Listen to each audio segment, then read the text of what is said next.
So in yesterday's lessons, we were learning about sort of the long way of taking a derivative. So how to find the derivative function, so the slope-giving function for any function. And today's lesson, this lesson is going to be about the power rule, which is the first shortcut for derivatives. Now, as soon as I say the word shortcut, we're excited because it means we're going to be saving time. But I will remind you that with great shortcut comes great responsibility. It's really important that we use these things carefully. So please pay close attention to this video to when we can and when we can't use this thing called the power rule. So here we go. The power rule for derivatives says simply this.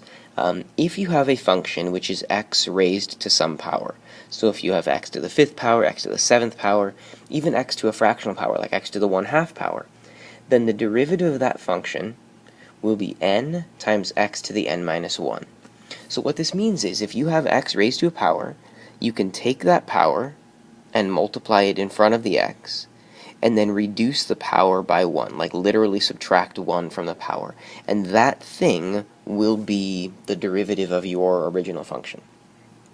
Another way of writing that exact same statement is this, and I need to talk to you about notation here a little bit. When someone writes d over dx in calculus, it means the derivative with respect to x. It means, hey, guess what? In here, there's going to be something that has an x in it, where x is the variable, and we're asking you to take the derivative of this thing. So this is just a more compact notation that says the derivative of x raised to a power is that power times x to the 1 less power. I'm going to go on and do some examples here, but it might be sort of fun for you to go back and look at some of the problems we've done, because we've done a number of these derivatives. Like, look back at an old homework assignment, pick a function, and notice the derivative follows the power rule. So many of these problems we've done, we've seen the power rule for weeks now. We just didn't know it existed until today. So here's my first example, a very, very simple one. I'm asking us to find f prime of x, so find the derivative of f if f of x is x cubed. So in this case, we're sort of looking at this saying like, well, for that thing right there, n is apparently 3. And so when we take the derivative of this thing, we're going to start off with f of x being x cubed. That's my original function. When I take the derivative, f prime of x, I'll bring the 3 down, and then I'll have x raised to the 3 minus 1, or to the 2nd power. So my derivative is 3x squared. No, not a big deal. Okay. I've got sort of 3 examples in one here. I want us to find each of these following derivatives. Right? Now, it's vitally important that you understand the power rule only applies when we have x raised to a power. If I have 1 over x raised to a power, I need to find some way to change that into x raised to a power. Like, that's sort of the first step that we have to take on any of these problems. And so I actually want to start all 3 of these problems by asking you, can you find a way to rewrite all 3 of these derivatives as x raised to a power? So effectively, I don't want you to do any derivatives yet. I just want you to rewrite what's inside these brackets. Rewrite the function that's been given as x raised to a power so that we will be prepared to do the power rule. So pause the video right now and rewrite each of these expressions as x raised to a power.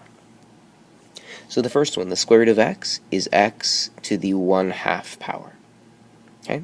The next one over, 1 over x, that means x to the negative 1 power.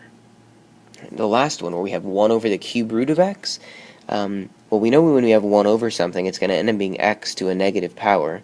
And remember that a cube root just means the 1/3 root. So notice that my first step here is not actually taking the derivative. And you're going to find this is very, very common. Your first step is to simplify the expression before you take the derivative. Right? So I've simplified all of these into a form that's the power rule. It's x to a power, x to a power, x to a power. Now I can take the derivative. Right? Remember, the derivative tells me I'm supposed to bring the power down and then subtract 1 from the power. So I'd like to ask all of you guys to now do that. I mean, pause the video and let's try just the first one. Right? So for this first one, I'm going to bring down the half, and then I'll have x raised to the, now I'm going to have to do 1/2 minus 1. That'll end up being negative 1/2. And so in some sense, that's the derivative. I personally feel like we can go one step further. If the problem initially had a root in it, it's nice to give it back to people with a root. It's polite, right? So I'm going to take this thing, it's got a negative power, and I'm going to write it in the denominator. 1 over 2 root x. So that's the answer for the first one. I believe you guys should now be able to do the blue problem and the red problem on your own. So pause the video, try those. If you want to try just the blue one and then check it, and then try the red one and check it, that'll be just fine. So try that now. So for the blue one, the way we do derivatives is we take the power and we bring it down. So that's negative 1, and then we have x, and then I subtract 1 from the power. Negative 1 minus 1 is negative 2. And so again, that answer is sort of acceptable, but I feel like we should be able to go a step further and make it a little bit prettier. That x to the negative 2, remember negative powers just move to the bottom of the fraction. I'll end up with negative 1 over x squared, and that's our derivative for that one. For the red one, just the way we do all derivatives. We take our power, we bring it down, that's negative 1/3, and then we have x. Now to find that power, I'm supposed to do negative 1/3 minus 1. In other words, minus 3/3. So that'll end up being negative 4/3. Okay, so we have negative 1/3 x to the negative 4/3. Again, we could leave the answer like that, or we could go for it being a little bit prettier. So I might be looking at this as 1 over 3. And then here you can either do x to the 4/3 power, or if you sort of remember how your rational exponents go, we can write this as the cube root of x to the 4th power. Sort of either one of these things is probably in the realm of correct. I would probably be a little bit happier with this one, just because my initial problem was written as a radical, and it's nice to, like we said, it's polite to give them back in the form that you got them. So these are some examples of the power rule. Hopefully those are making sense. I have one more problem for us that ties a couple of things together. First, I want to tie back in the idea of finding the slope of a tangent line. Remember how we find the slope of a tangent line. In fact, if that's not already coming into your mind, pause the video and think for 10 seconds. How do you find the slope of a tangent line? We're supposed to do that by taking the derivative and plugging in an x value. That's how we do it, right? So then the question is, how would we take the derivative of this function? On the one hand, that looks like a power rule. The bottom would be x to the 1/2. That feels like a power rule. But the power rule only applies when it's x to a power. It says nothing about what to do when there's division happening, when there's other things happening in here. We would need to find a way to write this entire thing as 1x raised to 1 power. So pause the video and see if you can come up with a way to rewrite that thing before we do this derivative. Hopefully you recognize that we could subtract powers. This is x squared over x to the 1/2. So I could subtract the 2 and the 1/2. Those are properties of exponents, right? I could get g of x being x to the 3/2 power. Now that I have it in that form, I can use the power rule and I can take the derivative. That derivative will be 3/2, bringing the power down, x, then subtracting 1 from the power.